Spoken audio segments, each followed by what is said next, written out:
Anche il Consiglio regionale del Veneto si oppone all'utilizzo del CSS, un materiale che di fatto è composto di rifiuti solidi urbani, come combustibile per le lavorazioni del cementificio di Monselice. La cementeria del gruppo Buzzi Unicem ha già da tempo tra i suoi progetti la conversione dell'alimentazione degli impianti, ma in questi mesi il piano ha già fatto sollevare tutte le amministrazioni della zona dei Colli Euganei, parco regionale che comprende a pochi chilometri la nota area termale di Abano e Montegrotto, già provata dagli effetti della pandemia sul turismo, ma anche un laghetto preistorico patrimonio dell'UNESCO, che di fatto ha dato i natali alla civiltà veneta con le prime comunità su palafitte. Ora anche la Regione ha votato a maggioranza in Consiglio una mozione che si oppone alla liberalizzazione dell'utilizzo del CSS e propone un tavolo di trattativa per trovare soluzioni alternative. L'area tra Este e Monselice, vista la presenza in passato di ben 4 cementifici, spiega Giuseppe Pan, primo firmatario della mozione, necessita di particolari tutele e l'utilizzo del CSS, combustibile proveniente da rifiuti da parte della cementeria,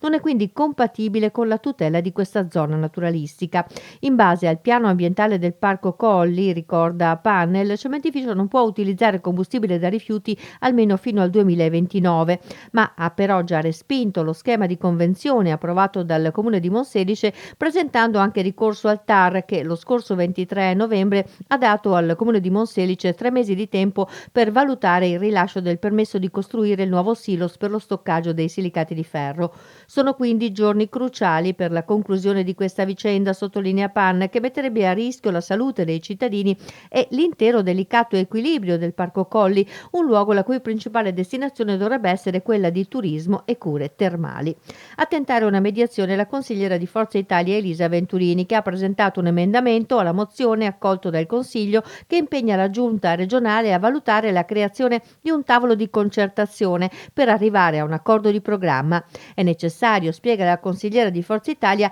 abbassare il livello dello scontro che ormai ha coinvolto istituzioni private e associazioni ad ogni livello e trovare una soluzione che preveda strategie di adeguamento e di eventuale riconversione dell'impianto. Riconversione o delocalizzazione richiesta anche in una seconda mozione che poi però è stata bocciata dal Consiglio delle consigliere Cristina Guarda di Europa Verde ed Elena Ostanel del Veneto che vogliamo, in cui si chiedeva di programmare appunto la riconversione o la rilocalizzazione dello stabilimento, così come aveva già richiesto anche il Consiglio Comunale di Monselice, su cui insiste appunto il cementificio.